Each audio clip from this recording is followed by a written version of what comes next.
Hello, आवाज आ रही है? चलो।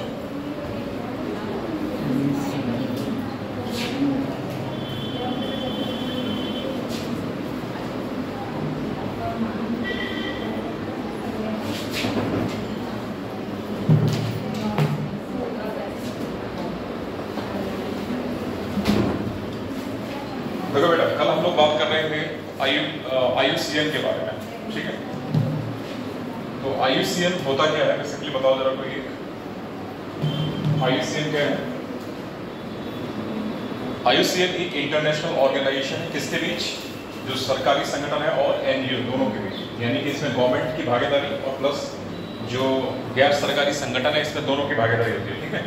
इसका गठन कब हुआ था? 1948 में। और इसका मुख्यालय कहाँ है? ग्लैंड, स्विट्जरलैंड, ठीक है? और किस लिए काम करता है? जो हमारे नेचुरल रिसोर्सेज हैं और वन्य पर्यावरण, तो उसको बचाने से संबंधित ये प्रयास करता है। फिर इसके बाद हमने देखा था कि एक ये लिस्ट जारी करता है जिसको कहते हैं IUCN रेड लिस्ट, ठीक है? और ये किससे संबंधित होती है? थ्रेटेंड स्पेसीज, मतलब जो संकटग्रस्त प्रजातियां हैं ये उससे संबंधित है, ठीक है? फिर हमने बात की कि threatened is a grouping of 3 categories. जो यहाँ पे थ्रेटेंड शब्द है ये 3 कैटेगरी का एक दल है, मतलब समूह है, और उसमें क्या क्या आता है? वल्नरेबल, एंडेंजर्ड और क्रिटिकली एंडेंजर्ड, ठीक है? तो उसके बाद जो IUCN रेड लिस्ट के द्वारा जो प्रजातियों को बांटा गया है वो 9 कैटेगरी में बांटा जाता है, यानी कि IUCN रेड लिस्ट के मुताबिक प्रजातियों को 9 वर्गों में रखा जाता है। तो उसके बाद अगला पॉइंट लिखो जहां से हम लोग लिख रहे थे, जहां से लिख रहे थे उसके बाद अगला पॉइंट।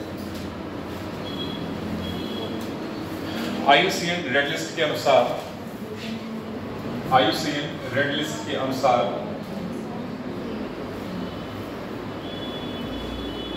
प्रजातियों को, IUCN रेड लिस्ट के अनुसार प्रजातियों को 9 वर्गों में बांटा गया है। 9 वर्गों में बांटा गया है जो कि निम्नलिखित है। 9 वर्गों में बांटा गया है जो कि निम्नलिखित है। देखो बेटा, तो हम लोग बात कर रहे थे IUCN रेड लिस्ट की।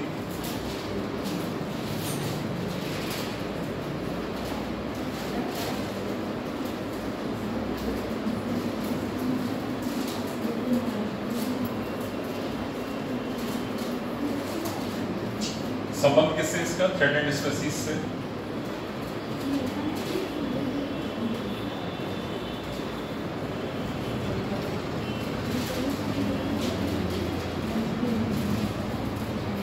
ठीक है बेटा, जो प्रजातियां हैं उनको कितनी कैटेगरी में बांटा गया है? 9। तो 9 ग्रुप्स में बांटा गया है। स्पीशीज को कितने ग्रुप्स में बांटा गया है?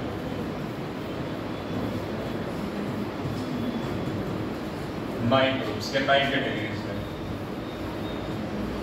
9 कैटेगरीज, ठीक है? तो इसमें जो आएगी पहली वो लिखो NE, नॉट इवेल्युएटेड,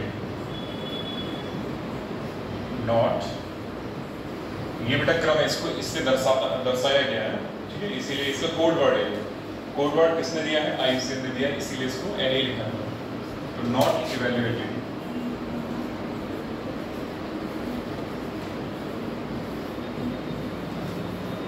अगला DD, data deficient,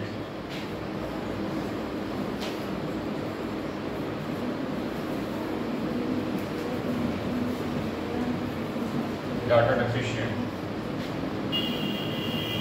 LC, least concern, least concern. NT, near threatened,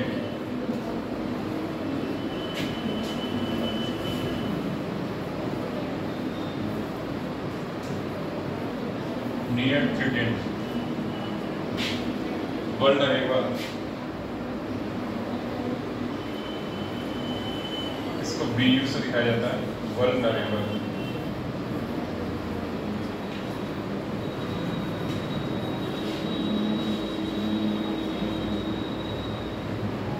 endangered, EN से दिखाते हैं,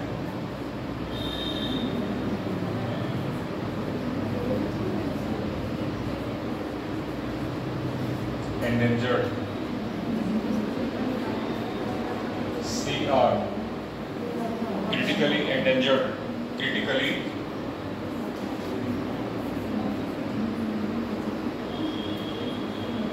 बेटा इसको यहाँ लिख रहा हूँ, ठीक है, क्रिटिकली एंडेंजर्ड को। इतना हो गया, जरा बताओ इसको, बन गया इतना? नहीं है, पर इतना बताओ। देखो मैं क्रिटिकली एंडेंजर्ड को यहाँ पे लिख रहा हूँ दोबारा, जो CR है वो क्या है, क्रिटिकली एंडेंजर्ड। आप लोग उसके नीचे ही बनाना, एक क्रम में आना चाहिए, जिस क्रम से लिखना उसी क्रम में लिखना, क्रम नहीं होना चाहिए। Critically endangered,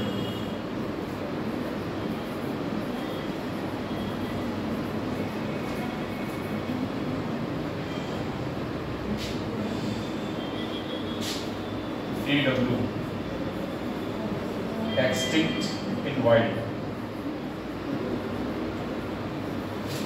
extinct in wild,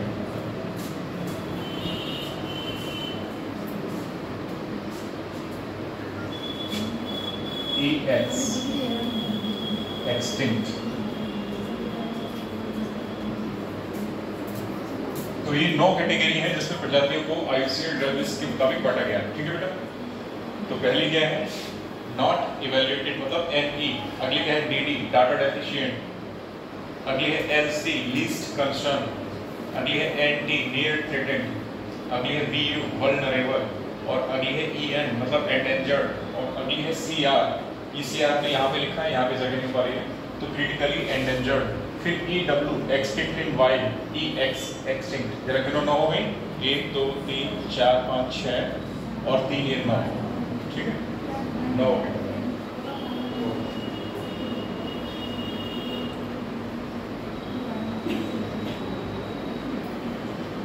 ठीक है, इसको हिंदी में लिख लो भाई आगे, मूल्यांकित नहीं। इसको हिंदी में क्या लिखोगे, मूल्यांकित नहीं। नॉट इवैल्यूएटेड का हिंदी लिख लो, मूल्यांकित नहीं। डेटा सफिशिएंट की हिंदी में, डेटा डेफिशिएंट की हिंदी लिख लो, डेटा की कमी। डेटा डेफिशिएंट में लिखो डेटा की कमी। लीस्ट कंसर्न में लिखो सबसे कम चिंतित। लीस्ट कंसर्न में लिखो सबसे कम चिंतित। लीस्ट कंसर्न में सबसे कम चिंतित। एंटी में लिखो निकट संकटग्रस्त। एंटी में निकट संकटग्रस्त, निकट संकटग्रस्त। VU यानी वल्नरेबल में कल लिखा था सुभेद में, सुभेद में कल लिखा था इसके बारे में, VU वल्नरेबल सुभेद में। EN एंडेंजर्ड, इसके बारे में लिखा था लुप्त प्राय, लुप्त प्राय। और CR क्रिटिकली एंडेंजर्ड, इसके बारे में हिंदी में लिखो गंभीर रूप से संकटग्रस्त, गंभीर रूप से संकटग्रस्त, गंभीर रूप से संकटग्रस्त। EW एक्सटिंक्ट इन वाइल्ड, जंगल में विलुप्त, जंगल में विलुप्त या वन में विलुप्त, ठीक है, जंगल में विलुप्त। एक्सटिंक्ट EX विलुप्त, इसको बोल के विलुप्त मतलब कि इसका कोई भी लिविंग डेटा नहीं रह गया तो विलुप्त हो गई है, ठीक है। ये वाला डाटा डेफिशिएंट 5 1 2 3 4 वल्नरेबल का मतलब सुभेद, सुभेद। और किसी का छूटा है कोई? सबका हो गया? चलो जरा एक बार यहां से देखो,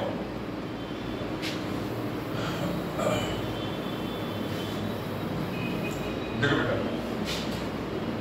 यहां से बात करते हैं, ठीक है। हम लोग, मैं फिलहाल दोबारा बना रहा हूं, आप लोग नहीं बनाओगे, मैं इसी को क्या कर रहा हूं दोबारा देख रहा हूं। देखो पहले पे क्या है NE, फिर लिखा मैंने D D L C N D V U E N,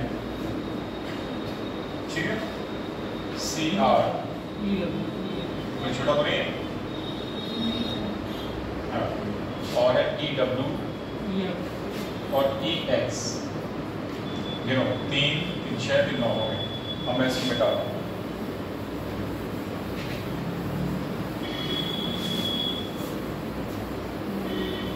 देखो बेटा, ये क्या है हमारी, ये 3 ग्रुप है थ्रेटेड स्पीसीज का।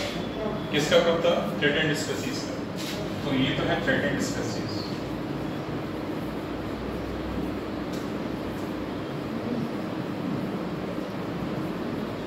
ठीक है, और यहां से लेके यहां तक क्या होता है, ऐसे बना के लिख लेना जहां पे मैंने लिखवाया।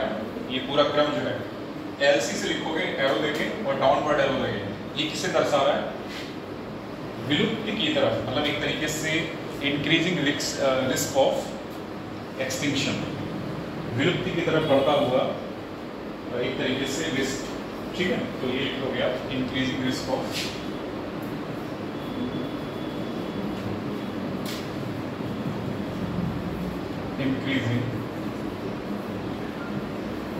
Of extinction.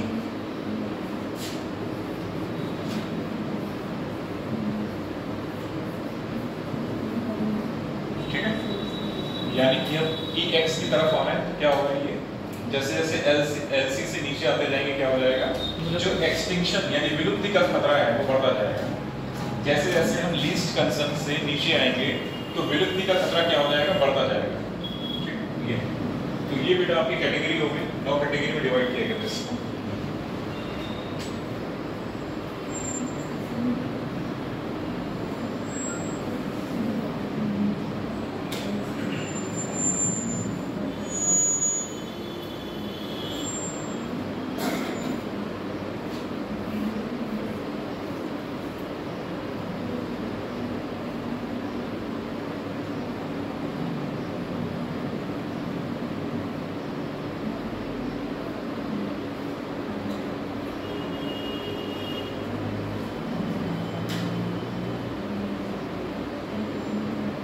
अगला टॉपिक है हमारा WWF।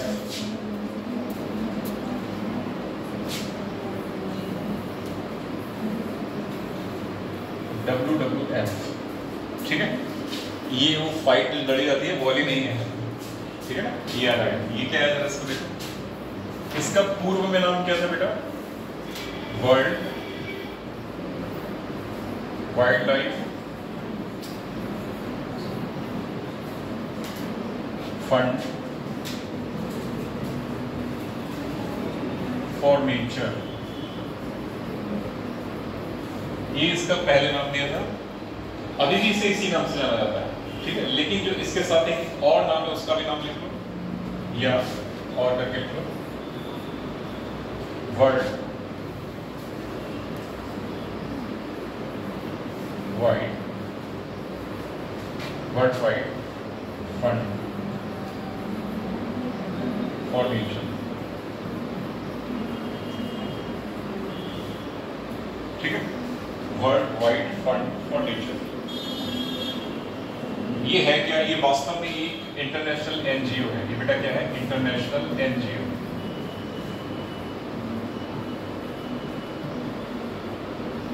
इंटरनेशनल एनजीओ है जिसकी स्थापना कब हो रही है? 1961 में हो रही है। ठीक है, इसकी स्थापना कब हो रही है? 1961 में हो रही है। जरा इसका उद्देश्य क्या है? जरा इसका उद्देश्य सुन लो क्या है। ये जो हमारे तरीके से प्राकृतिक जो हमारा पर्यावास है या जो हमारा प्लेनेट है, ग्रह, तो इसका जो प्राकृतिक संसाधन है उसको क्षरण होने से बचाता है। ठीक है, और साथ साथ क्या करता है कि प्रकृति और मानव दोनों में एक तरीके से सद्भाव हो, मतलब एक ऐसे भविष्य का निर्माण करने चाहता है ये, जहाँ प्रकृति और मानव दोनों सौहार्द रूप से रह सके। तो ये इसका उद्देश्य है। ठीक है, तो इसके बारे में पॉइंट बना के 2-3 बातें लिखो। तो पहला क्या लिखो? WWF एक अंतरराष्ट्रीय WWF एक अंतर्राष्ट्रीय गैर सरकारी संगठन है। WWF एक अंतर्राष्ट्रीय गैर सरकारी संगठन है। यह प्रकृति के संरक्षण, यह प्रकृति के संरक्षण और दुनिया की जैव विविधता, यह प्रकृति के संरक्षण और दुनिया की जैव विविधता की सुरक्षा के लिए समर्पित है। यह प्रकृति के संरक्षण और दुनिया की जैव विविधता के लिए, जैव विविधता की सुरक्षा के लिए समर्पित है। ठीक है, की सुरक्षा के लिए समर्पित है।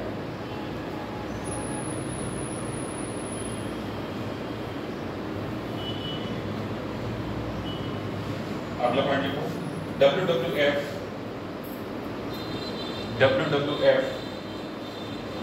विभिन्न पर्यावरणीय मुद्दों पर काम करता है। विभिन्न पर्यावरणीय मुद्दों पर काम करता है, जैसे वन्यजीव संरक्षण,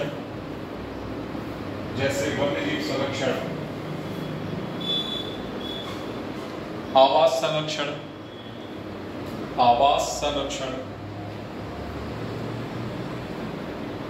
जलवायु परिवर्तन और सतत विकास इत्यादि।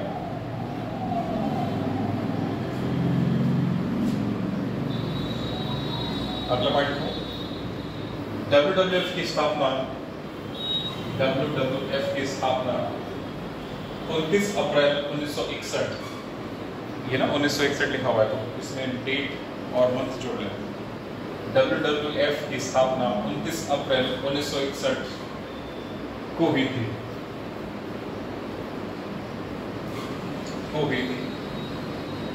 तो इसी में लिखो, मूलतः इसकी स्थापना जरा याद है, मूलतः इसकी स्थापना बोर्ड पे लिखा है, विश्व वन्यजीव कोष, हिंदी क्या हो जाएगी इसकी, विश्व वन्यजीव कोष। ये लिख लो, मूलतः इसकी स्थापना विश्व वन्यजीव कोष के रूप में हुई थी। मूलतः इसकी स्थापना विश्व वन्यजीव कोष के रूप में हुई थी, लेकिन इसका एक और नाम बाद में दिया गया, उसका नाम क्या बेटा, world wide fund for nature. ठीक है, ये भी याद रखना, इन दोनों नामों से जाना जाता है इसको। ठीक है, फुल स्टॉप लगा। वर्तमान में WWF का मुख्यालय, अगला पॉइंट, वर्तमान में WWF का मुख्यालय ग्लैंड का लिखा था, ग्लैंड।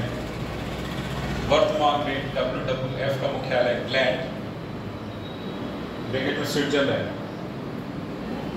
बेटा ये ग्लैंड, जो ग्रंथि वाला ग्लैंड होता है ना, वही ग्लैंड, ब्रैकेट में स्विट्जरलैंड में है।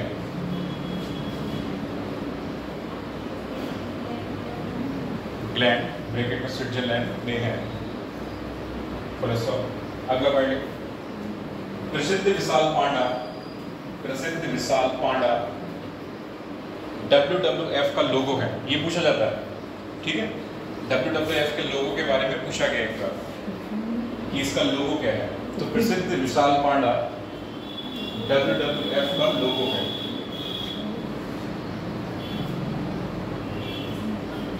क्लियर? छोटा सा हेडिंग बताओ, इसमें बनाओ,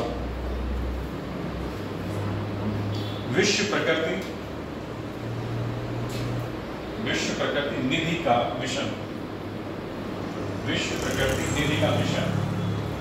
और इसमें लिखो डैश लेके, प्रकृति का संरक्षण करना और पृथ्वी पर जीवन की विविधता के लिए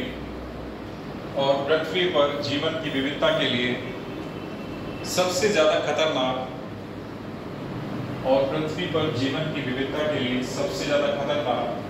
खतरों को कम करना, विविधता के लिए सबसे ज्यादा खतरनाक खतरों को कम करना। ठीक है, तो इसका ये मिशन हो गया मेरा। इसी में अगला पॉइंट लिखो, अगला इंपॉर्टेंट पॉइंट इसमें लिखो। वन्यजीव संरक्षण में WWF की भूमिका, वन्यजीव संरक्षण में WWF की भूमिका पृथ्वी के प्राकृतिक पर्यावरण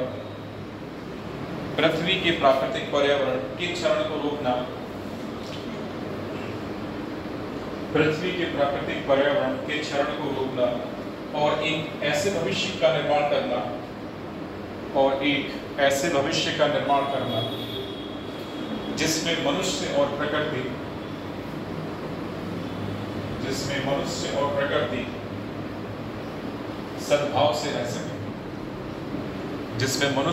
प्रकृति सद्भाव से रह सके, ठीक बेटा। तो ये तो WWF के बारे में था।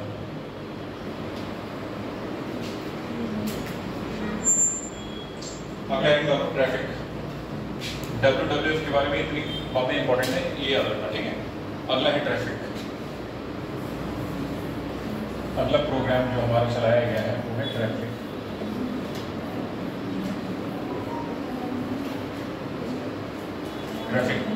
पहले तो इसके फुल फॉर्म देखो, तो दृश्य अपने आप निकल के सामने आएगा।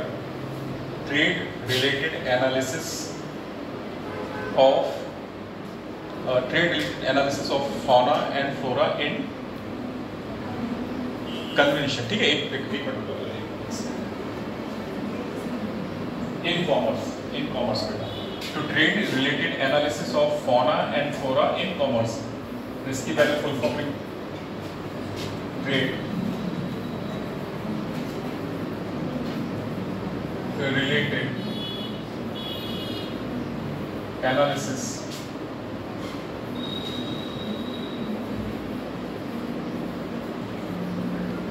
of fauna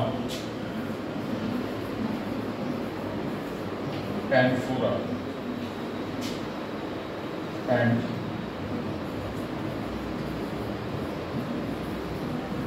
flora in commerce। ये इसके फुल फॉर्म।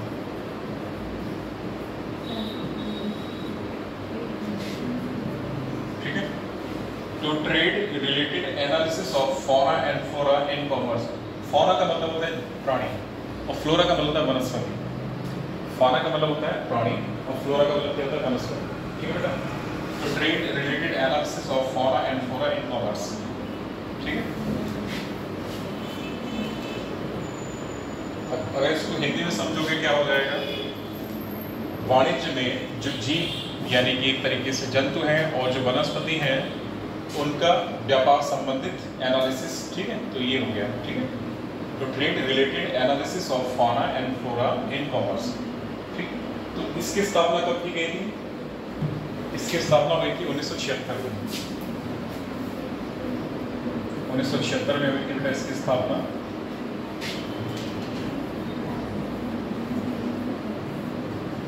और इसका HQ कहाँ है? कैम्ब्रिज में, मतलब हेडक्वार्टर कैम्ब्रिज। इसका हेडक्वार्टर कहाँ बेटा? कैम्ब्रिज में है। और ये क्या है? एक NGO।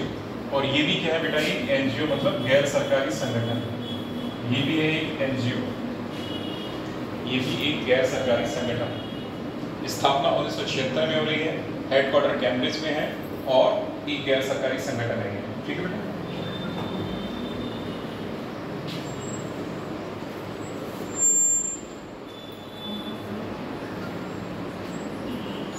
अच्छा, एक चीज यही पे देख लो, NGO तो है, साथ साथ में जो इसकी स्थापना हो रही है वो इन दो चीजों के द्वारा हो रही है।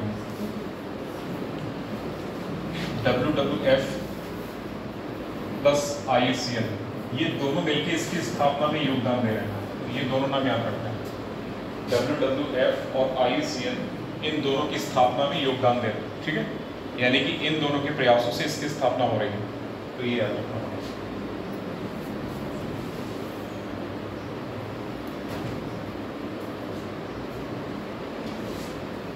इसके बारे में इतना लिख, इसके बारे में 2-3 पॉइंट लिखो।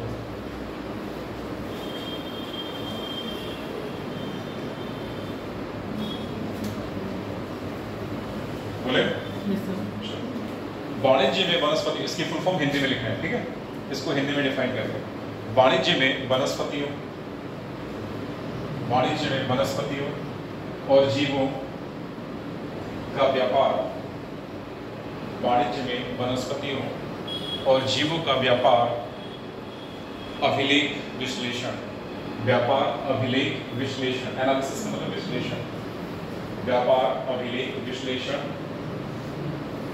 जिसे ट्रैफिक, इंग्लिश वाला लिखो ट्रैफिक, ये वाला, जिसे ट्रैफिक के नाम से जाना जाता है, जिसे ट्रैफिक के नाम से जाना जाता है,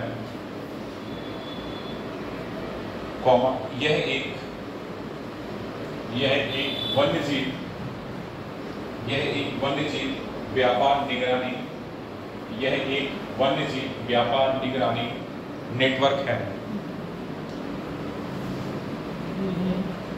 यह एक वन्यजीव व्यापार निगरानी नेटवर्क है।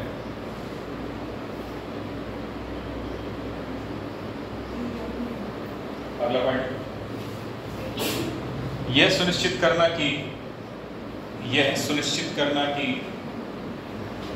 जंगली पौधों और जानवरों का, यह सुनिश्चित करना कि जंगली पौधों और जानवरों का व्यापार कानूनी और टिकाऊ है। यह सुनिश्चित करना कि जंगली पौधों और जानवरों का व्यापार कानूनी और टिकाऊ है, इसका मुख्य कार्य है, इसका मुख्य कार्य है। ठीक है बेटा,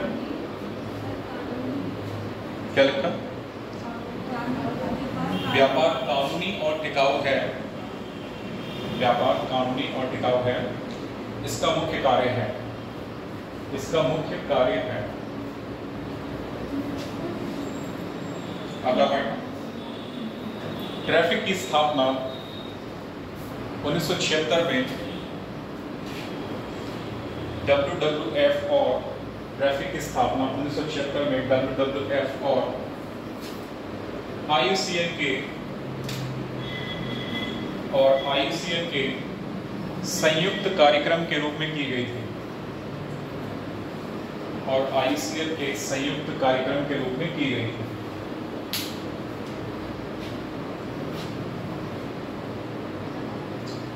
अगला पॉइंट, इसका मुख्यालय कैम्ब्रिज, ये वाला बेटा, इसका मुख्यालय कहाँ है? कैम्ब्रिज, और कैम्ब्रिज कहाँ है? यूनाइटेड किंगडम यानी यूके में, उत्तराखंड नहीं बेटा, यूनाइटेड किंगडम है। हाँ, ट्रैफिक का मुख्यालय कैम्ब्रिज ब्रैकेट में यूके में स्थित है। ट्रैफिक का मुख्यालय कैम्ब्रिज ब्रैकेट में यूके में स्थित है।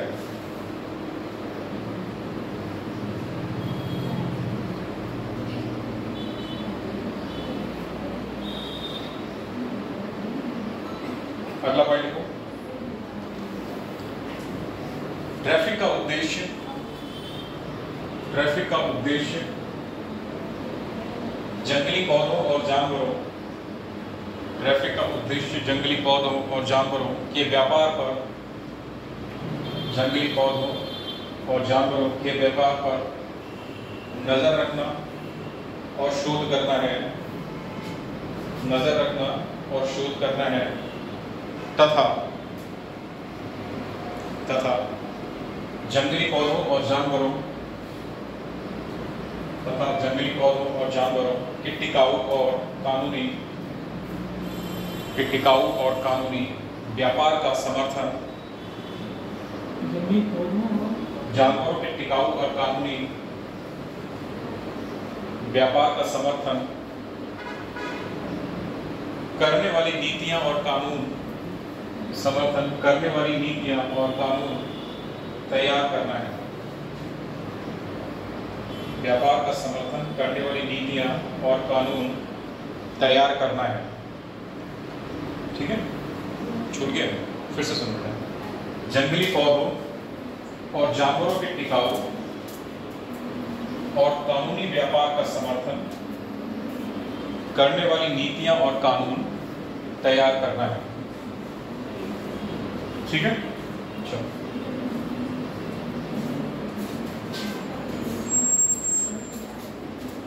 एक पॉइंट और लिखना है। ट्रैफिक का उद्देश्य जैव विविधता के संरक्षण में, ट्रैफिक का उद्देश्य जैव विविधता के संरक्षण में योगदान देना है।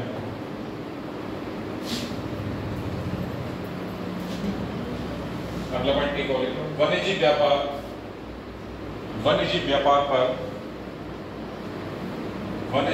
पर स्थानीय समुदायों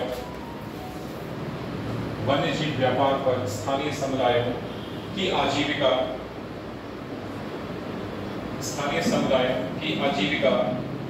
और कल्याण का समर्थन करना भी इसका कार्य है।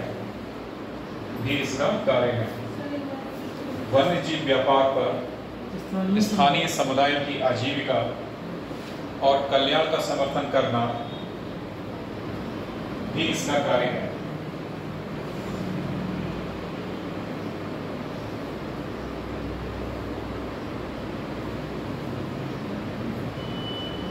ठीक है बेटा, तो ये था ट्रैफिक के बारे में।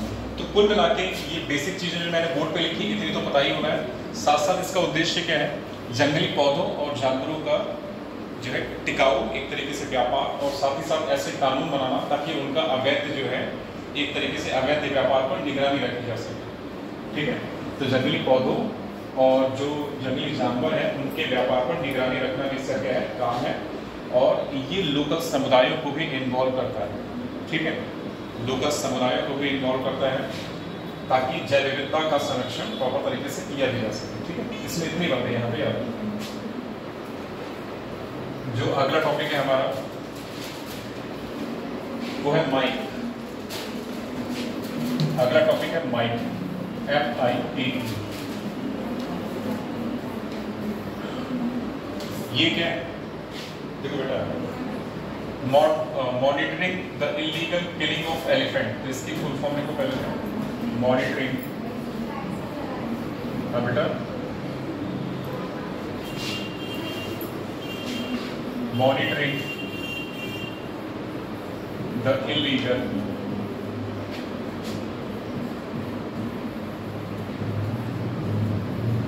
killing of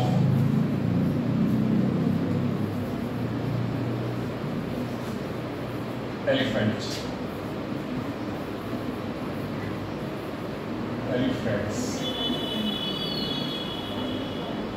देखो इसकी फुल फॉर्म क्या है, monitoring the illegal killing of elephants, मतलब हाथियों की अवैध हत्या की निगरानी। हाथियों की अवैध हत्या की निगरानी, इसका हिंदी में नाम हो जाएगा, क्या हो जाएगा, हाथियों की अवैध हत्या की निगरानी। लिख लो फटाफट में, हाथियों की अवैध हत्या की निगरानी। अच्छा, इसके बारे में 2-3 बातें बोर्ड पे लिख रहा हूँ, उतनी तो कम से कम पता ही होना चाहिए। इसकी स्थापना किसके सहयोग से हुई, स्थापना साइट्स के सहयोग से।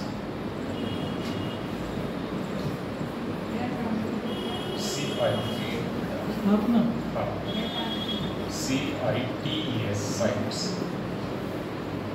साइट्स के COP10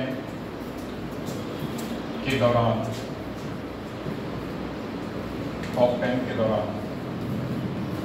और ये जो COP10 हो रहा है ये हो रहा है 1997 में। ठीक है बेटा, तो इसकी स्थापना किसके सहयोग से हो रही है, साइट के COP10 के दौरान, और ये COP10 कब हो रहा है, साइट का 1997 में हो रहा है। ठीक है, ये इतनी बात यहाँ पे याद रखना है कि स्थापना साइट के COP10 के दौरान हो रही है, और COP10 जो हो रहा है वो 1997 में हो रहा है। ठीक है, चलो ये इतनी बात लिखना है।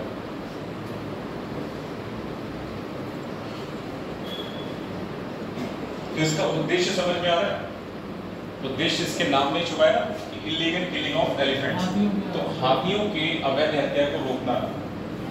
ठीक है, और साथ ही साथ हाथियों के रख रखाव को बढ़ावा देना और इनके आवास की सुरक्षा करना क्या हो जाएगा, इसका उद्देश्य हो जाएगा। ठीक है, तो ये बातें यहाँ पे याद रखना। इसके बारे में 2-3 बेसिक बातें लिख लो जरा।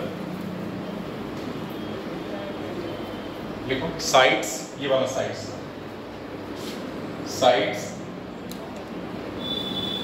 हाथियों की अवैध हत्या की निगरानी, साइट्स हाथियों की अवैध हत्या की निगरानी, ब्रैकेट में माइक, ये वाला माइक, ठीक है। तो साइट्स हाथियों की अवैध हत्या की निगरानी ब्रैकेट में माइक कार्यक्रम एक साइट आधारित प्रणाली है, एक साइट आधारित प्रणाली है, जिसे हाथियों की अवैध हत्या की निगरानी करने और अफ्रीका और एशिया भर में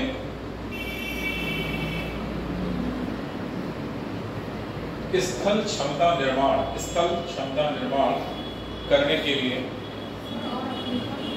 अफ्रीका और एशिया भर में स्थल क्षमता निर्माण करने के क्या बोतल पानी की चलो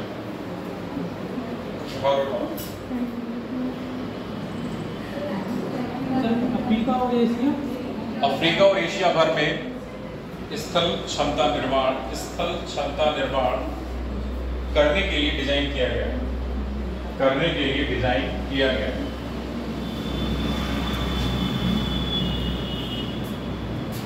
ठीक है बेटा। अगला पॉइंट लिखो,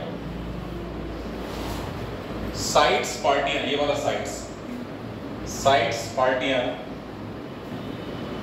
हाथियों के संरक्षण और प्रबंधन, साइट्स पार्टियां हाथियों के संरक्षण और प्रबंधन के बारे में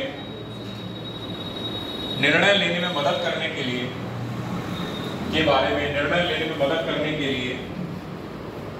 माइक डेटा, तो माइक ये वाला माइक जब भी आएगा तो MIK ही आएगा, ठीक है। तो माइक डेटा निर्णय लेने में मदद करने के लिए माइक डेटा का इस्तेमाल करते हैं।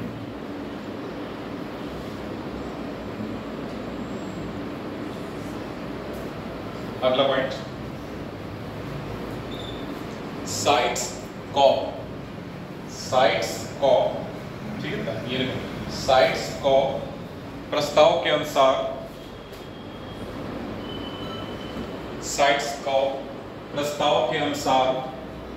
माइक कार्यक्रम दक्षिण एशिया में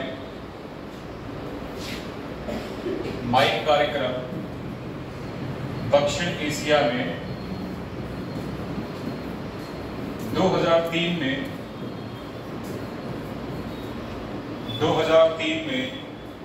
शुरू हुआ था। दक्षिण एशिया में 2003 में शुरू हुआ था, जिसका लक्ष्य हाथी क्षेत्र वाले राज्यों को उचित प्रबंधन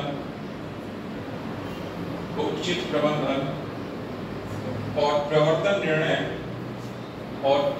निर्णय लेने के लिए आवश्यक जानकारी प्रदान करना था,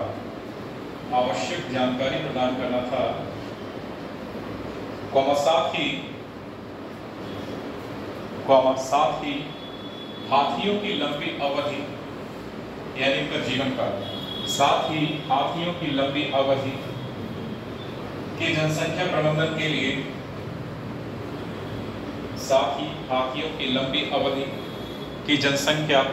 के लिए क्षेत्र वाले राज्यों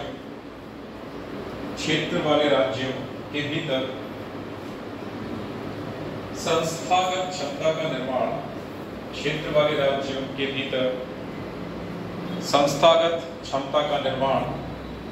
करना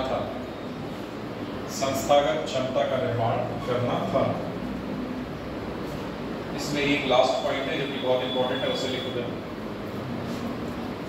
माइक कार्यक्रम पूरी तरह से दान पर आधारित है। दान पर आधारित है, मतलब इसको डोनेशन मिलेगी तभी चल पाएगा, ऐसे समझो। दान पर आधारित है मतलब इसको अगर डोनेशन मिलेगी तभी ये काम करता है, ठीक है। माइक कार्यक्रम पूरी तरह से दान पर आधारित है या दान पर निर्भर है, एक ही बात, दान पर निर्भर है, दान पर निर्भर है। और यूरोपीय संघ माइक कार्यक्रम का सबसे बड़ा या सबसे महत्वपूर्ण, और यूरोपीय संघ माइक कार्यक्रम का सबसे महत्वपूर्ण दाता रहा है। माइक कार्यक्रम का सबसे महत्वपूर्ण दाता रहा है। मतलब जो सर्वाधिक डोनेशन दी वो किसने दी? यूरोपियन यूनियन ने दी है, यूरोपीय संघ ने दिया बेटा, ठीक है। तो इसीलिए क्या है, ये सबसे महत्वपूर्ण जो है माइक के लिए दाता का काम होगा, ठीक है। चलो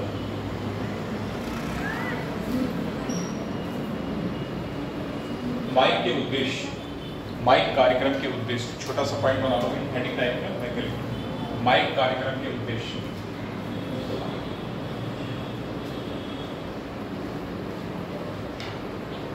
माइक कार्यक्रम के उद्देश्य बेटा सबको पता हुआ है, नाम में छुपा हुआ है। माइक कार्यक्रम का उद्देश्य क्या होगा, ठीक है, तो लिखो इसको। हाथियों के अवैध शिकार की सीमा और प्रवृत्ति का, हाथियों के अवैध शिकार की सीमा और प्रवृत्ति का आकलन करना। हाथियों के अवैध शिकार की सीमा और प्रवृत्ति का आकलन करना। नंबर 2,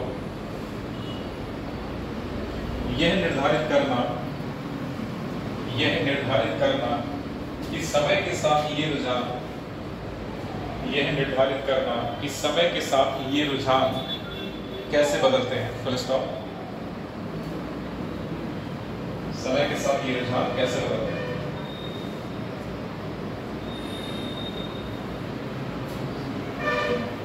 अगला पॉइंट, ऐसे परिवर्तनों के कारण बनने वाले या उनसे जुड़े कारकों की पहचान करना,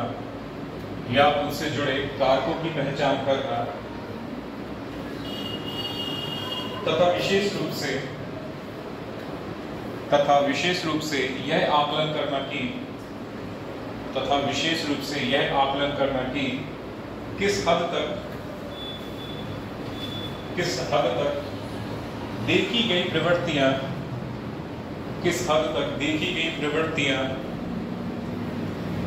साइट्स के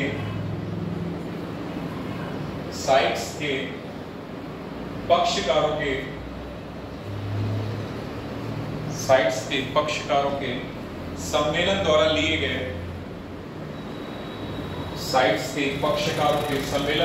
गए किसी निर्णय का परिणाम है।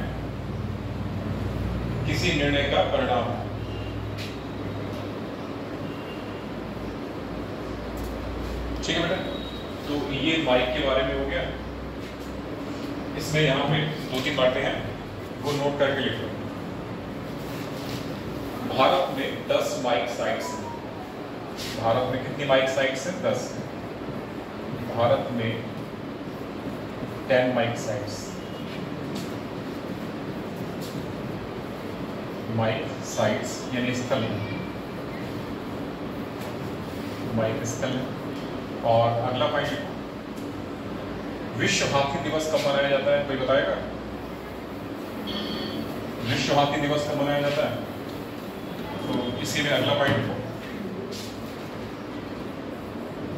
विश्व हाथी दिवस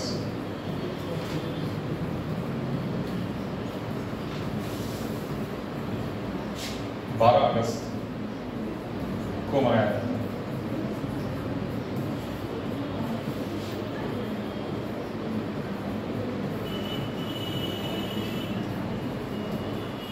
दो पॉइंट इसमें और ऐड करो नोट करके। भारत में 10 माइक स्थल है और विश्व हाथी दिवस 12 अगस्त को प्रतिवर्ष मनाया जाता है। ठीक है, इसके बाद जो अगला टॉपिक है हमारा वो देखते हैं। लिखो पहले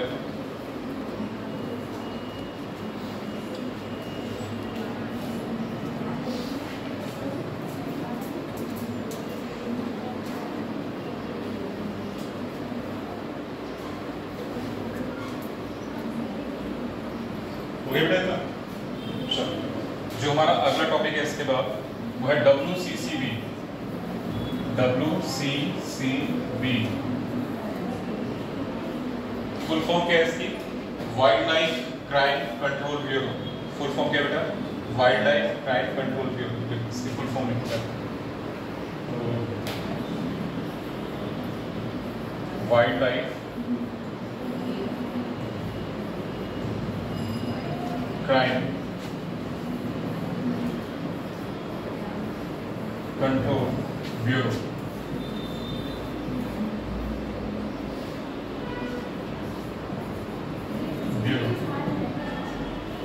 wild life crime control bureau. ठीक है, देखो बेटा इसकी स्थापना का जो श्रेय दिया जाता है वो किसे दिया जाता है? वाइल्ड लाइफ प्रोटेक्शन एक्ट के द्वारा। तो इसकी स्थापना कैसे हो रही है? ठीक है, देखो मीप सीसी के अधीन हो रही है, MOEF CC के द्वारा,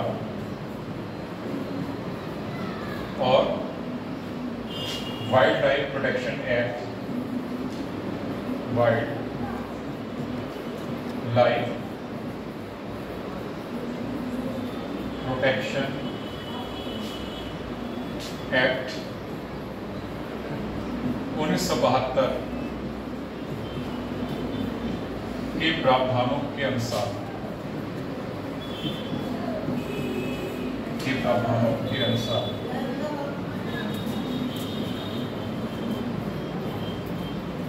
ठीक है, 2007 में हो गया। 2007 में इसका गठन हो रहा है WCCB का।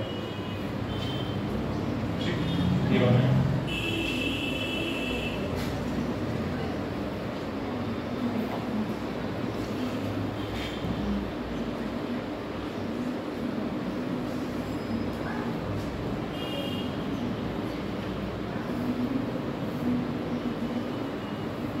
ठीक है,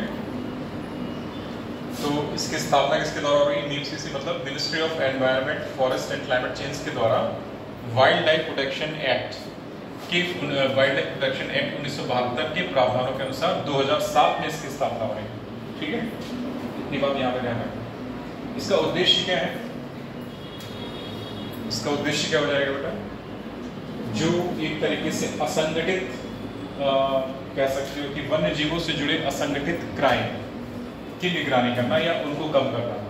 वन्य जीवों से जुड़े असंगठित क्राइम की निगरानी करना या उनको कम करना, इसका उद्देश्य रहता है wild life crime control bureau. तो ये एक भारत की संस्था है। अभी तक हमने क्या देखा था? सभी की सभी क्या थी? इंटरनेशनल ऑर्गेनाइजेशंस थी, लेकिन ये बेटा भारत की है। ठीक है, इसका गठन कौन कर रहा है? हमारा भारत का एक मंत्रालय है, उसका नाम है MIPCC। ठीक है, MIPCC किसके तहत कर रहा है? तो वाइल्ड लाइफ प्रोटेक्शन एक्ट 1972 के प्रावधानों के अनुसार WCCB की स्थापना कर रहा है 2007 में। ठीक है, ये याद आएगा क्या? इसके बारे में 2-3 पॉइंट और लिखो जरा। ठीक है, जरा इसका हिंदी में नाम लिखो पहले क्या होता है। वन्य जीव अपराध, पॉइंट बना के लिखो, वन्य जीव अपराध नियंत्रण ब्यूरो। इसका हिंदी नाम क्या होगा बेटा? वन्य जीव अपराध नियंत्रण ब्यूरो, और ब्रैकेट में WCCB, वन्य जीव अपराध नियंत्रण ब्यूरो, वन्य जीव अपराध नियंत्रण ब्यूरो, ब्रैकेट में WCCB भारत सरकार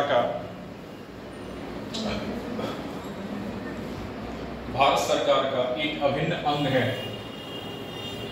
जिसे 2007 में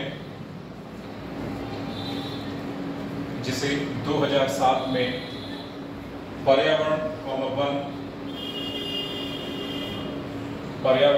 वन और जलवायु परिवर्तन मंत्रालय, जिसे 2007 में पर्यावरण वन और जलवायु परिवर्तन मंत्रालय, ब्रैकेट में लिखो MIPCC, इसी को बोलते हैं ministry of environment, forest and climate change, bracket में MIPCC मंत्रालय के माध्यम से स्थापित किया गया था, फुल स्टॉप। अगला पॉइंट,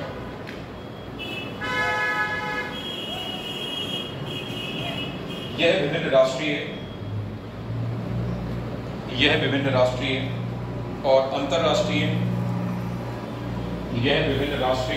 अंतरराष्ट्रीय एजेंसियों के साथ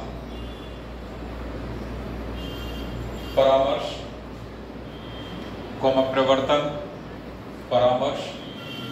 प्रवर्तन, क्षमता का निर्माण, विभिन्न एजेंसियों के साथ परामर्श, प्रवर्तन, क्षमता का निर्माण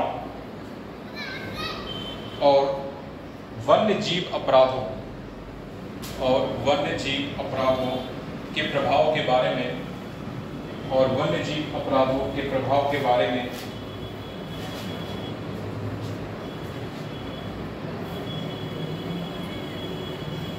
जागरूकता प्रदान करता है,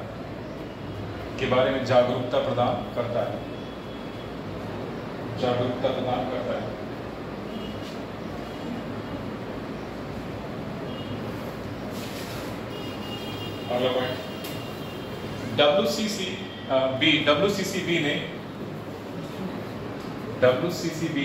ने कई बड़े ऑपरेशन किए हैं, जैसे operation thunderstorm, operation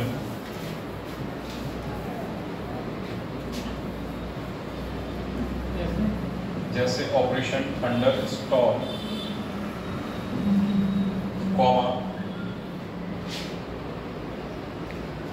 operation save korma,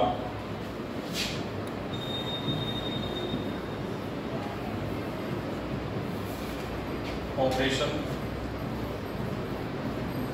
save korma,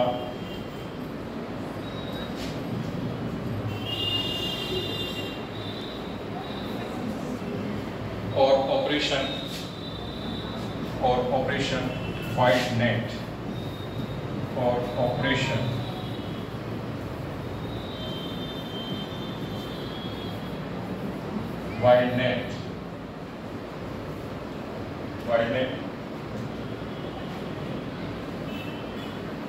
जिसके परिणाम स्वरूप तस्करी किए गए वन्य जीवों की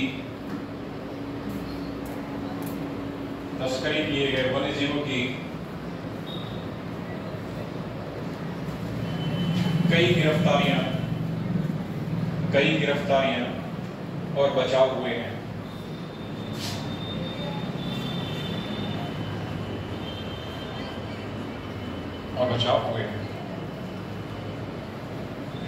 अगला पॉइंट लिखो, उद्देश्य करके लिख लेना उसी में, उद्देश्य छोटा सा उसी में, उद्देश्य। इस स्थापना के पीछे मुख्य उद्देश्य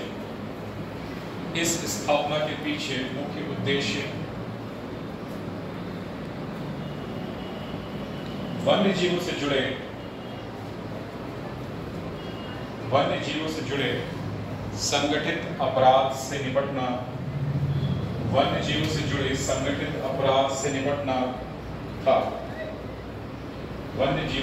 संगठित अपराध से निपटना था। Full stop.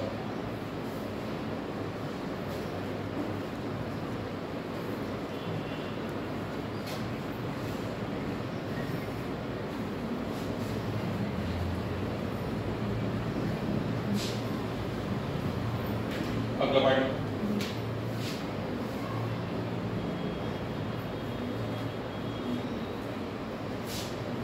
वन्यजीव अपराधों के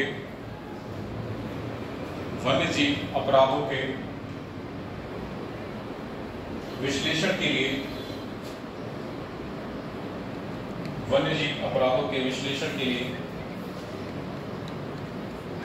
बुनियादी ढांचे का निर्माण करना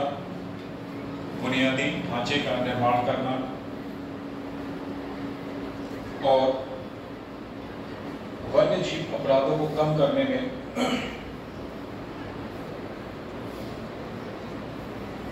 और वन्यजीव अपराधों को कम करने में राज्य सरकारों की सहायता करना, और वन्यजीव अपराधों को कम करने में राज्य की सहायता करना ये इसका एक प्रमुख कार्य है। ये इसका एक प्रमुख कार्य है।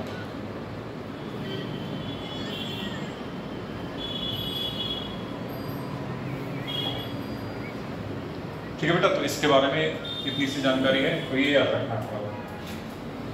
जो हमारा अगला टॉपिक है उसको देखते हैं।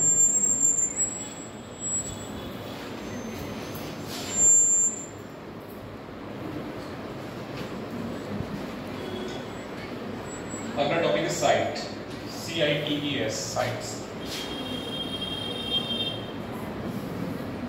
CITES, sites.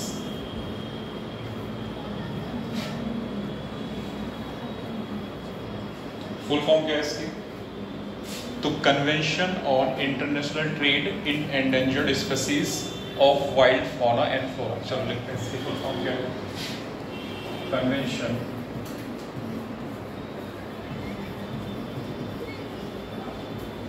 On international trade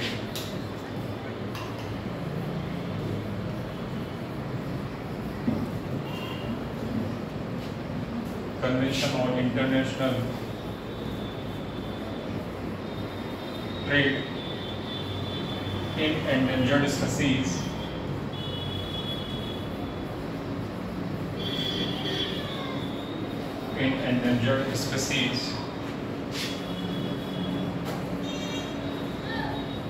of wild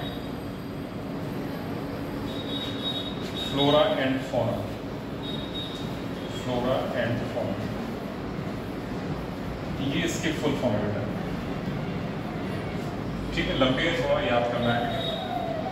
full form ऐसी, convention on international trade in endangered species of wild flora and fauna. ठीक,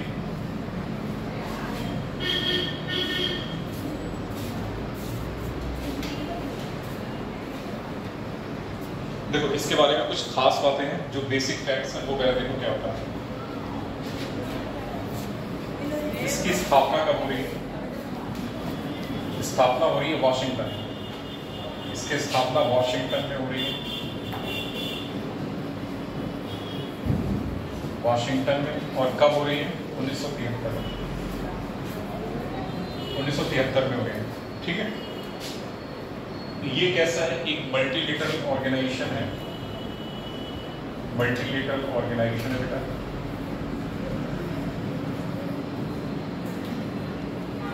मल्टीलेटरल प्रोग्राम है,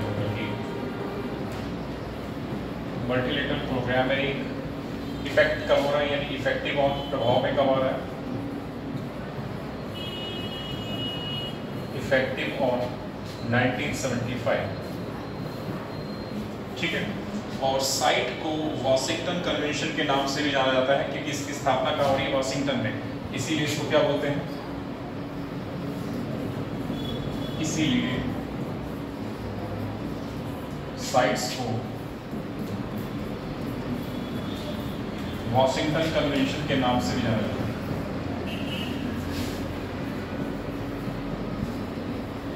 वॉशिंगटन कन्वेंशन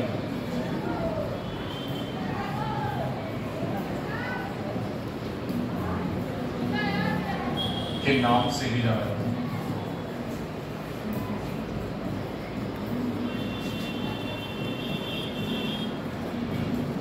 ठीक है बेटा, अगर पूछा जाए वॉशिंगटन कन्वेंशन कौन है और ऑप्शन में मिलेगा आपको साइट, तो साइट पे क्लिक करना। क्योंकि इसकी स्थापना कहाँ हो रही है? वॉशिंगटन, यानी यूएसए में। ठीक है, यूएसए में तो है वॉशिंगटन। ठीक है ना, तो स्थापना कहाँ वॉशिंगटन में हुई है, और चूंकि स्थापना वॉशिंगटन में हुई इसीलिए इसको क्या नाम दे दिया? वॉशिंगटन कन्वेंशन नाम दे दिया। स्थापना कब हो रही है? 1973 में। एक मल्टीलेटरल प्रोग्राम है, यानी बहुपक्षीय एक कार्यक्रम, और प्रभाव में कब आ रहा है? 1975 में। ठीक, तो ये बेसिक जानकारी इतना याद रखना है, बाकी हम लोग देखते हैं क्या है। देखो बेटा, नाम से ही क्लियर है कि ट्रेड इन एंडेंजर्ड स्पीसीज, उद्देश्य देखो इसके क्या होगा? Of wild flora and fauna. जरा उद्देश्य को निकालने की कोशिश करो क्या होगा? जो लुप्त प्राय प्रजातियां हैं उनके व्यापार को रोकना इसका उद्देश्य है। क्यों? क्योंकि ऑलरेडी वो लुप्त प्राय हैं, विलुप्ति के कगार पर है, कहने का मतलब है अगर हम उनका इलीगली व्यापार करते रहेंगे तो क्या हो जाएगा, ये प्रजातियां खत्म हो जाएंगी। तो इसका उद्देश्य क्या हो जाएगा, जो हमारी लुप्त प्राय प्रजातियां हैं उनके अवैध व्यापार को रोकना, साथ ही साथ यह सुनिश्चित करना कि वन्य जीवों के व्यापार से वन्य जीवों को कोई खतरा ना हो, मतलब वन्य जीवों के व्यापार से वन्य जीवों को कोई खतरा ना हो, ये सुनिश्चित करना, ये किसका उद्देश्य है।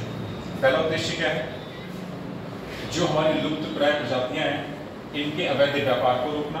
दूसरा उद्देश्य क्या हो जाएगा कि जो वन्य जीव है वन्य जीवों के व्यापार से वन्य जीवों को ही कोई खतरा ना हो, ये इसका उद्देश्य हो जाएगा। ठीक है बेटा, तो इसके बारे में लिखते हैं फिर। तो एक उद्देश्य करके बनाओगे, छोटा सा लिख दो।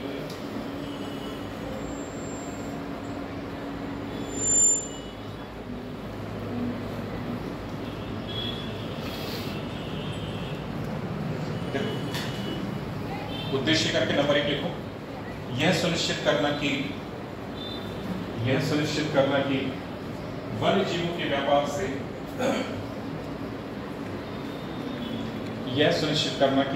वन्य जीवों के व्यापार से वन्य जीवों के व्यापार से वन्य जीवों के जीवन को वन्य जीवों के व्यापार से वन्य जीवों के जीवन को कोई खतरा ना पहुंचे, कोई खतरा ना पहुंचे। नंबर 2, वन्य जीवों के व्यापार से वन्य जीवों के जीवन को कोई खतरा ना पहुंचे। ठीक है बेटा, अगला पॉइंट है लुप्त प्राय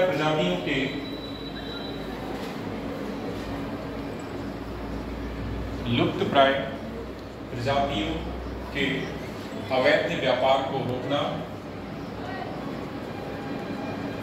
लुप्त प्राय प्रजातियों के अवैध व्यापार को रोकना और साथ ही साथ उनसे प्राप्त होने वाले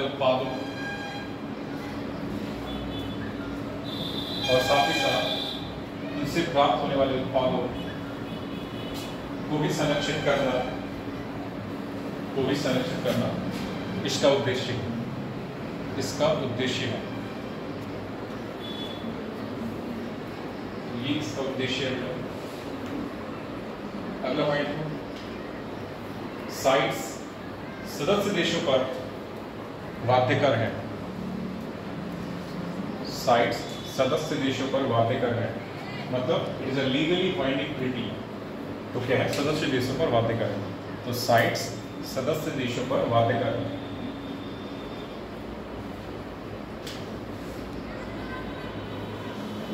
अगला पॉइंट यह राष्ट्रीय नियमों या कानूनों का स्थान नहीं लेती। यह राष्ट्रीय नियमों या कानूनों का स्थान नहीं लेती, बल्कि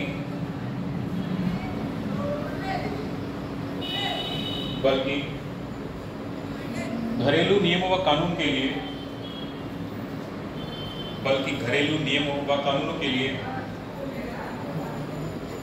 बुनियादी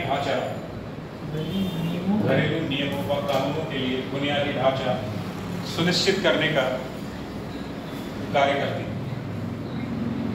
घरेलू नियमों व कानूनों के लिए बुनियादी ढांचा सुनिश्चित करने का कार्य करती है। ठीक है बेटा,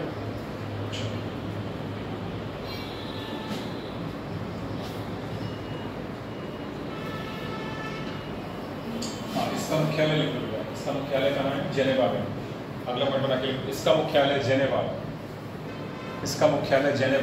का है, स्विट्जरलैंड। तो इसका मुख्यालय जेनेवा स्विट्जरलैंड में है। इसका मुख्यालय स्थापना यूके में, हाँ, वाशिंगटन की स्थापना हो रही, मुख्यालय कहाँ, जेनेवा में। इसका मुख्यालय जेनेवा स्विट्जरलैंड में है। और इसमें लिखो, इसका मुख्यालय यूनेप के अधीन, इसका मुख्यालय यूनेप UNDP इसका मुख्यालय यूनेप के अधीन कार्य करता है। यूनेप पढ़ चुके ना हम लोग, क्या है? यूनाइटेड नेशंस एनवायरनमेंट प्रोग्राम, जिसकी स्थापना कब हुई थी? 1972 में। किसके परिणाम स्वरूप हुई थी? अंची के परिणाम स्वरूप। ठीक है, तो ये याद रखो। तो इसका मुख्यालय यूनेप के अधीन कार्य करता है। अगला पॉइंट,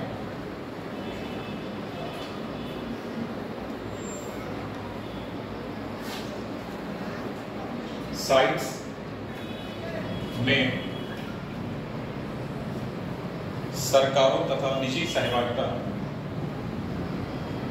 सरकारों तथा निजी सहभागिता दोनों शामिल होती हैं। साइट्स में सरकारें कब होती? साइट्स में सरकारें तथा निजी सहभागिता दोनों शामिल होती हैं।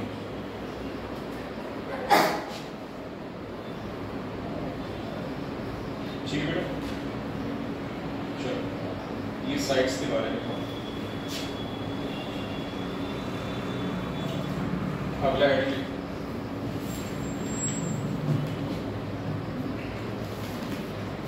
अगला जो हमारा टॉपिक है वो है अनरेड। अनरेड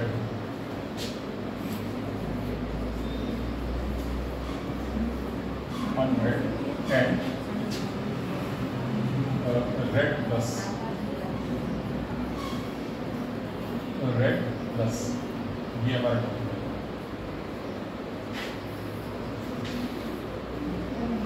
अनरेड और रेड प्लस। तो अनरेड की फुल फॉर्म क्या है, पहले इसको देखते हैं। तो United Nations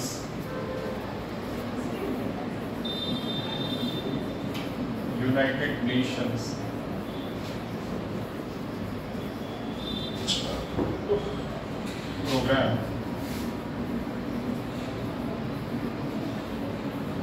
on reducing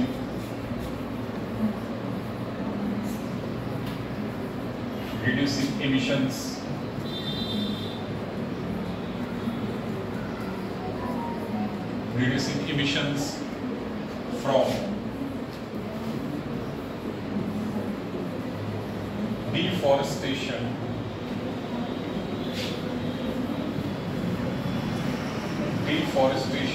and forest degradation and forest degradation। ये बेटा इसकी फुल फॉर्म, थोड़ी सी लंबी फुल फॉर्म है ना, छोटी है या लंबी है? कुछ की लंबी, ट्रैफिक की लंबी है, साइट्स की फुल फॉर्म थोड़ी लंबी है, और ये भी थोड़ा सा लंबा है। देखो बेटा, United Nations programme on reducing emission from deforestation and forest degradation. जरा हिंदी में समझने की कोशिश करते हैं इसको क्या है। ठीक है, देखो पहली बात तो क्या है, एक संयुक्त राष्ट्र का प्रोग्राम है, मतलब संयुक्त राष्ट्र का कार्यक्रम है। क्या? रेड।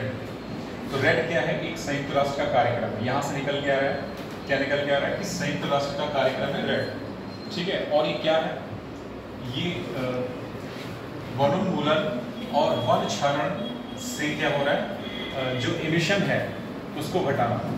वनोन्मूलन और वन क्षरण से उत्सर्जन को घटाना, मतलब कार्बन डाइऑक्साइड के उत्सर्जन को घटाना एक तरीके से। इमिशन मतलब कार्बन डाइऑक्साइड की बात कर रहा है, तो CO2 इमिशन को घटाने की बात कर रहे हैं। कहाँ से? वनोन्मूलन और वन क्षरण, फॉरेस्ट डिग्रेडेशन, वन क्षरण से उत्सर्जन को घटाना। ठीक है, तो ये बात इसके बारे में लिखें। इसकी स्थापना कब होगी? 2008 में इसकी स्थापना हुई।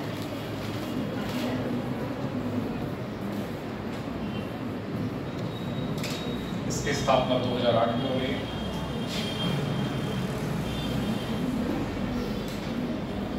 और किसके परिणाम स्वरूप हो रही है? 2008 में डैश लिखो, अंडर UNDP, यूनेप और FAO के सहयोग से, इन तीनों के सहयोग से इसकी स्थापना हो गई है। इन तीनों के नाम याद रखना है। रेड की स्थापना किसके सहयोग से हो रही है? UNDP, UNEP, FAO, इन तीनों के सहयोग से इसकी स्थापना हो रही अनरेड की।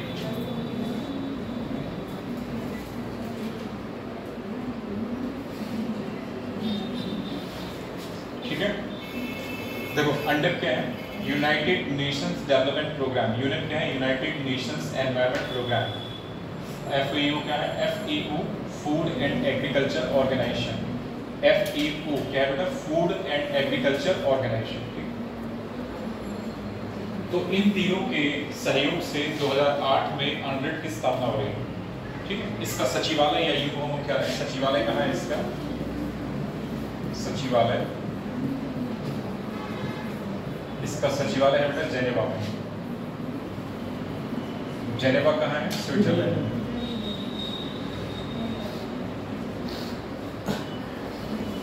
Geneva means Switzerland.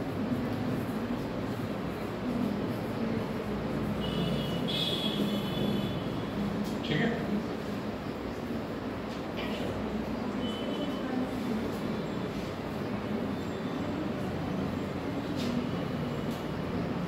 चलो इसके बारे में लिखना शुरू करो। पहले इसका हिंदी नाम से शुरुआत करते हैं। इसकी क्या है? ये बेसिक बातें जो कि याद रखना है, इतनी बातें याद रखना है। ठीक है, और ये 3 संस्थाओं के नाम याद करना है जिसके सहयोग से UNRED की स्थापना हो रही है, UNRED की स्थापना हो रही है। चलो पॉइंट बना के लिखो। वनों की कटाई और वन क्षरण। बेटा डिफोरेस्टेशन क्या है? वनों की कटाई, और वन क्षरण क्या है? Forest degradation. तो वही लिखा है लोगों ने। वनों की कटाई और वन क्षरण से उत्सर्जन को कम करने पर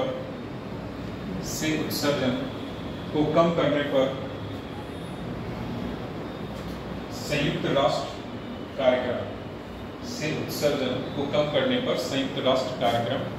अब ब्रैकेट में इसका ये वाला शॉर्ट फॉर्म लिख लो, UN डैश लेके REDD 100। यही इसकी फुल फॉर्म है हिंदी में। हाँ, UNREDD इसकी full form, sorry short form लिख लिया? हिंदी नाम लिख लिया? एक बार फिर से बोलना अगर किसी ने नहीं लिखा। वनों की कटाई और वन क्षरण से उत्सर्जन को कम करने पर संयुक्त राष्ट्र कार्यक्रम, जिसे अगर ब्रैकेट में लिखा है तो भी सही है, अगर इसने ब्रैकेट में लिखा है तो जिसे करके लिखो, जिसे UNREDD के रूप में भी जाना जाता है, जिसे UNREDD के रूप में भी जाना जाता है, खाद्य और कृषि संगठन, ब्रैकेट में FAO food and agriculture organisation, ये बोर्ड पे लिखा रहता है। ब्रैकेट में FAO खाद्य और कृषि संगठन, ब्रैकेट में FAO संयुक्त राष्ट्र विकास कार्यक्रम, ब्रैकेट में UNDP, ये लिखा है UNDP ब्रैकेट में संयुक्त राष्ट्र विकास कार्यक्रम, और संयुक्त राष्ट्र पर्यावरण कार्यक्रम, ब्रैकेट में UNEP, ये वाला UNEP और UNEP का संयुक्त प्रयास UNEP का संयुक्त प्रयास है। ठीक है बेटा, तो हमने ये बात लिखी है कि इसका हिंदी नाम लिखा है और किसका संयुक्त प्रयास है, तो इन तीनों संस्थाओं का ये संयुक्त प्रयास है। फिर इसके बाद लिखो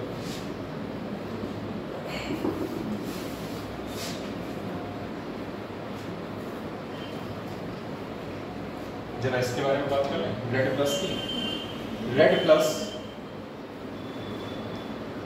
प्लस ये वाला REDD प्लस, रेड प्लस एक वित्तीय मॉडल है। रेड प्लस एक वित्तीय मॉडल है जिस पर विकासशील देशों में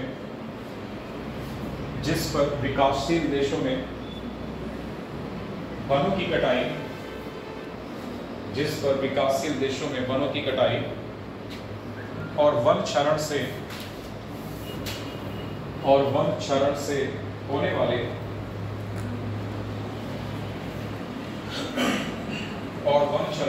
वाले ग्रीन हाउस गैस उत्सर्जन, ग्रीन हाउस गैस उत्सर्जन को कम करने के लिए UNFCCC कम करने के लिए UNFCCC के तहत चर्चा की गई। देखो बेटा, इसको समझने की कोशिश करो। मैंने बोला वनों की कटाई और वनों के क्षरण। अगर हम जंगल को काटते रहेंगे तो जाहिर सी बात है CO2 का लेवल बढ़ता रहेगा, मीन्स ग्रीन हाउस गैसों का लेवल क्या होगा, बढ़ेगा। ठीक है, पौधे क्या करते हैं, CO2 का इस्तेमाल करते हैं फोटोसिंथेसिस में, और एक तरीके से कार्बन डाइऑक्साइड या कार्बन को जो ऑर्गेनिक पदार्थ है उसमें स्टोर करता है। तो एक तरीके से वायुमंडल से जो कार्बन की सांद्रता है उसको बढ़ाने का काम कर रहे हैं। अगर वनों को काटते रहेंगे तो क्या होगा, ग्रीन हाउस गैसेस खासतौर से CO2 की सांद्रता वातावरण में बढ़ती रहेगी। ठीक है, जिसके कारण क्या होगा, वैश्विक तापन की घटना होगी। ठीक है, वैश्विक तापन की घटना होगा तो क्या होगा, जलवायु परिवर्तन होगा। तो इसीलिए क्या किया गया है, रेड और रेड प्लस कार्यक्रम को लाया गया है। ठीक है, तो उत्सर्जन को कम करने के लिए। ठीक है, चलो आगे अगला पॉइंट, इसमें 3 चरण शामिल हैं। इसमें 3 चरण, किसकी बात करें बेटा, रेड प्लस की बात करें। ठीक है, रेड प्लस की बात करें। इसमें 3 चरण शामिल हैं। डैश तैयारी, पहला चरण क्या है, तैयारी। डैश तैयारी, कार्यान्वयन मीन्स इम्प्लीमेंटेशन। तैयारी मतलब प्रिपेयर्डनेस, कार्यान्वयन मीन्स इम्प्लीमेंटेशन, और परिणामों के भुगतान,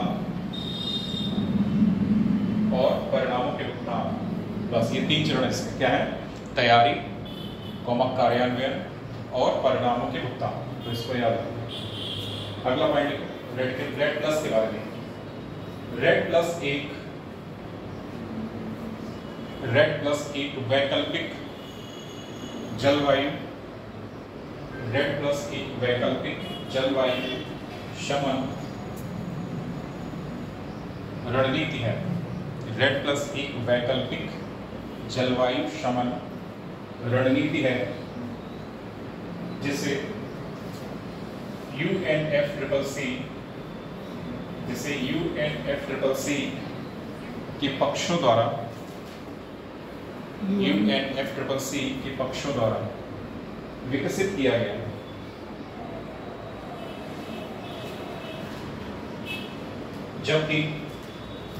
जबकि रेड, ये वाला बेटा REDD, ये वाला रेड REDD, इसमें प्लस मत लगाना। जबकि रेड का मुख्य लक्ष्य वनों की कटाई और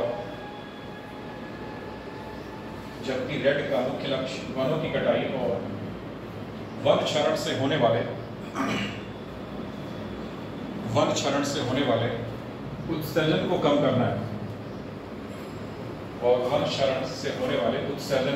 करना है, अगला point, red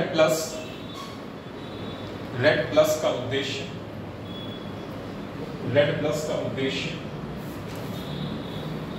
one carbon stock यानी forest carbon stock. Red plus का उद्देश्य फॉरेस्ट कार्बन स्टॉक का संरक्षण करना, फॉरेस्ट कार्बन स्टॉक का संरक्षण करना, वनों का स्थायी प्रबंधन करना,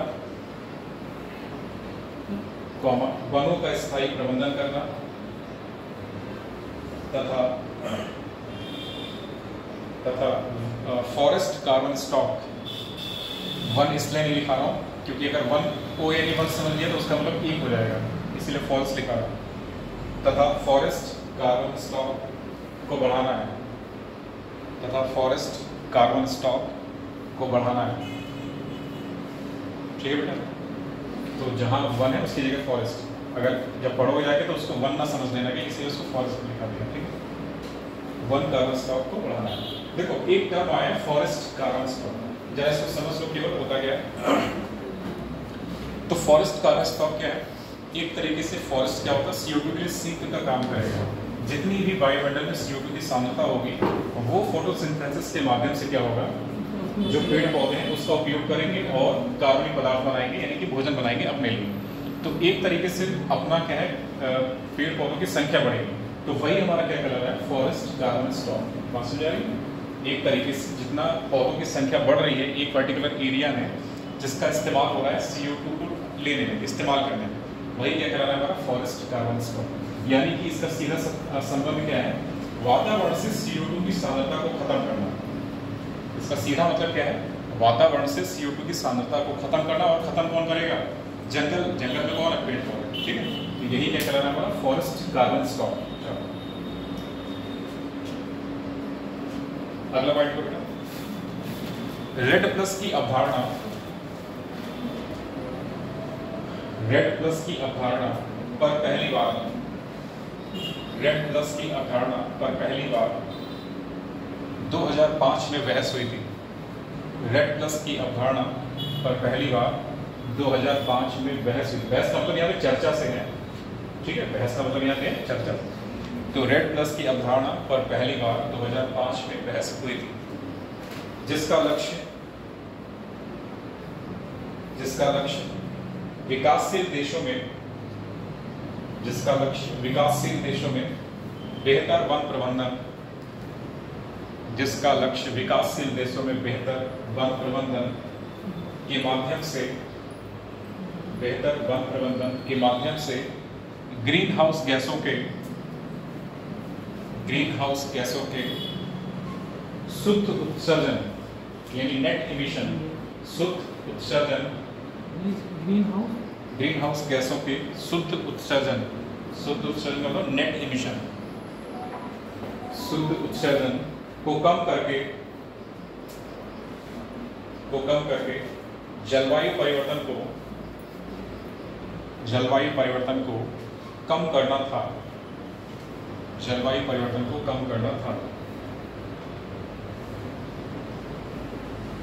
अगला पॉइंट, रेड प्लस से संबंधित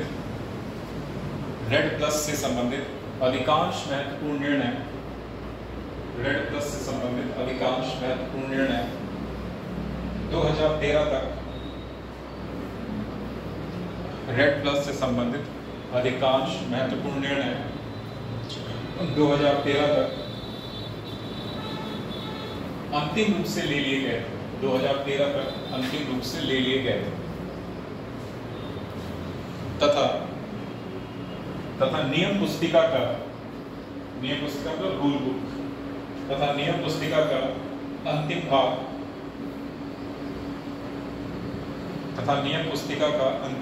2015 में पूरा किया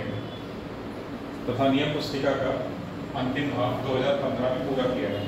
तो ये जो डेट है ना, ये याद रखना। पहली बार चर्चा कब हो रही है, 2005 में।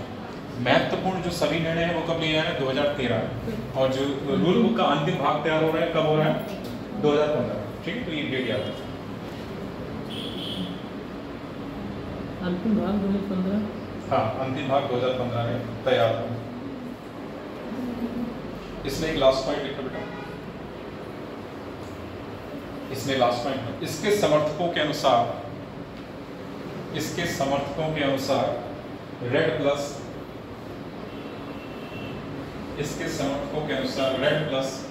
वनों की कटाई और वन क्षरण से होने वाले उत्सर्जन को कम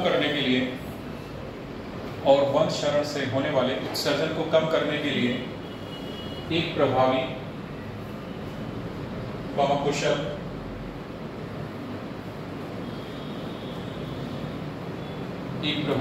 कुशल और न्याय संगत तंत्र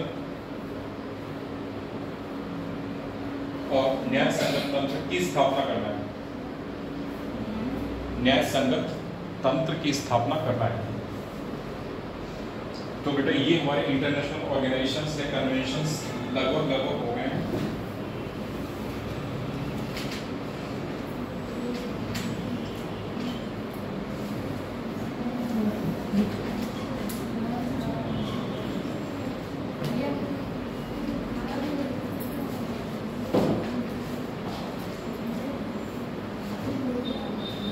ठीक है बेटा, तो आज इतना ही करता हूँ, तो इसको पॉज करो।